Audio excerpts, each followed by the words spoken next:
我看差不多了吧？哎呀，哎，这老太婆真可怜，连个送葬的人都没有。哎呀，他妈没给他姥爷送终，他呀没给他妈送终，到他这一辈啊，一辈子没结婚，他自己啊也连个送终的人都没有啊！哎，都是报应。不孝有三，无后为大，这不孝子孙，还他倒霉。走吧，走吧，走吧。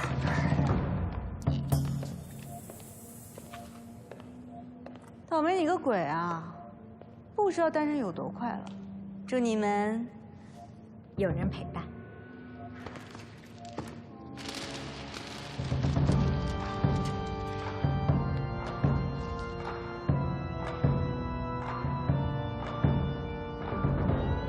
80岁还是这么的美。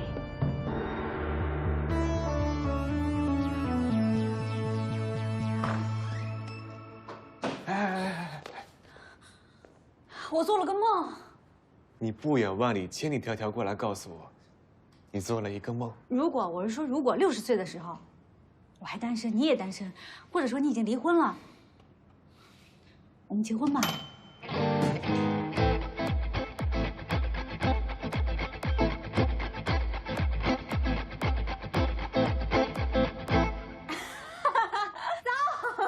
早生贵子，早生贵子啊！你不是不穿情侣衫的吗？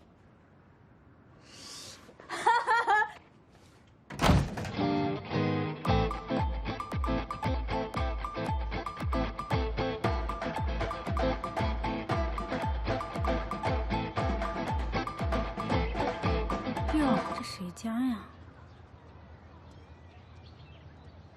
我家。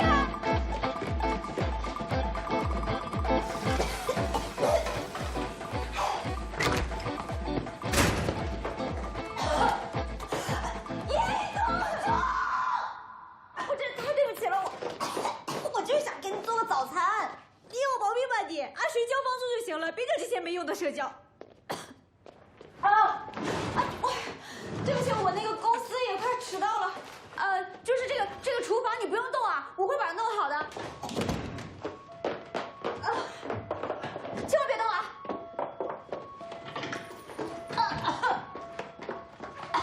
造了什么孽？你们说啊，我们这栋楼是不是风水有问题啊？是啊。前几天是流星。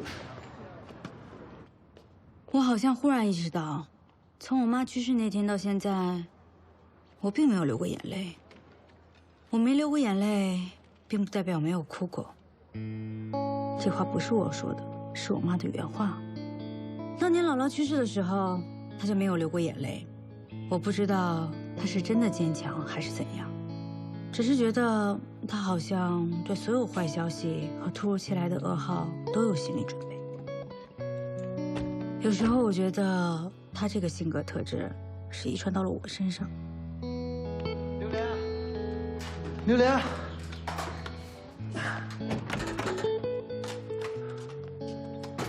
谁啊？楼下李奶奶说人走了好几天了才被发现。你说人一辈子没结过婚，啊，走的时候连个送终的人都没有。她还总冲我笑呢，我以为她过得挺好。人没了，家里的狗啊饿得皮包骨头。要不是这几天狗叫声不对啊，没有人往那上面去想啊。哎，要这么说的话，说不定走在刘姐前头了呢。也好，正好有个伴儿。哎呀，没事儿，不用安慰我。咱们公司是营销界的黄埔军校，遇上我是你们的荣幸。我不仅要给你们发工资，还得给你们免费上课。这样的领导，人生遇不到第二个。你们就是我财富自由的绊脚石。周末加班，天经地义。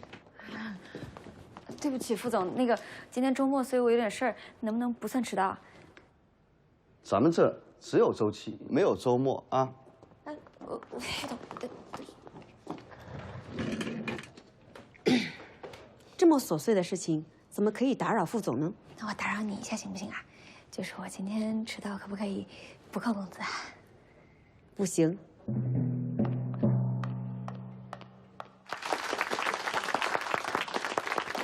非常感谢施同学给我们分享的“活到天年”。我希望大家呀，至少也要活到99，越活越年轻。谢谢大家。越活越年轻，早死早超生。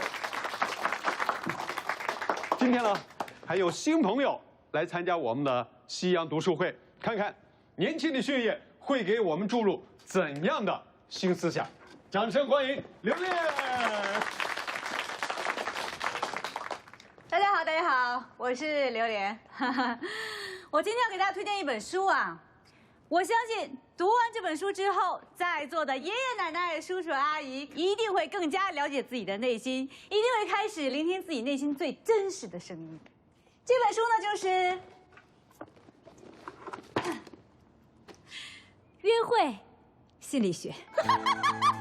我们都一把年纪了，约什么会呀？会心。爱他人呢，就要先爱自己。老年人的幸福生活是要靠自己去努力的，老年人的幸福生活也是需要你去多关注。怎么了？不很正常的事情吗？说实话，老年人的心理需求也需要被呼吁的好吗？什么年代了，还怕这个？退出群聊，我自己会走。粗鲁，一帮食古不化的老东西，都什么年代了还歧视单身？单身不值得多快乐。哼。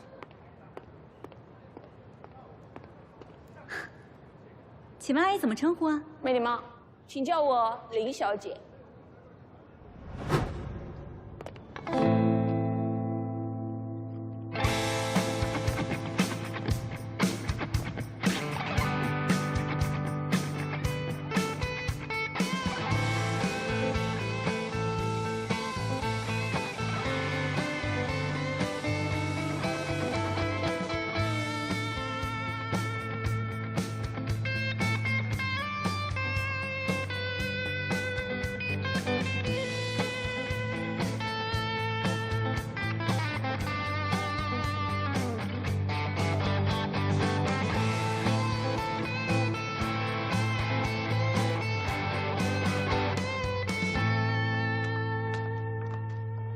所有女同事，跟我进来。我呢，2人已经做惯了，也不差这么一回。无论是我们公司设备的维护角度，还是我个人洁癖的角度，我都已经容忍不了了。昨天，女洗手间的马桶又堵了，你们猜，偷取师傅跟我说是被什么堵的吗？卫生巾。太恶心了吧！谁呀，这么没素质？之前以为洗主任纸巾才堵的。是啊，我这怀孕了，也好久都没用卫生巾了。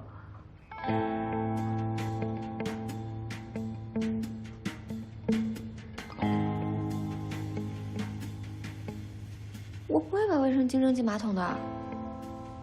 没有说是你，但是我必须很明确的跟大家说一下，卫生巾使用方法和正确的丢弃方式。用完卫生巾之后，卷起来，把这个包住，然后粘住，扔进垃圾桶里。听懂了吗？我只有棉条。